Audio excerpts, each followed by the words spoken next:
Anamın gözleri şəfadır, nurdur.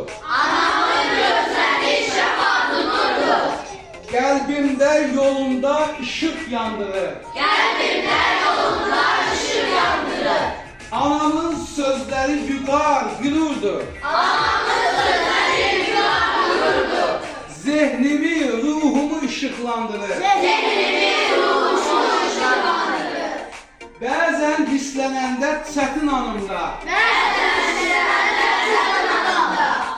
əzizləyib məni köksünə sıxır. Əzizləyib məni köksünə sıxır.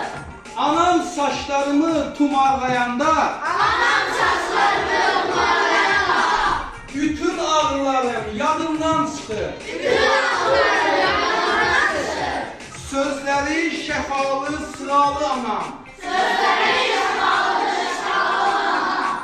Əzizdir hamıdan, dünyada təkdir. Əzizdir hamıdan, dünyada təkdir. Ana vətən kimi vəfalı anam.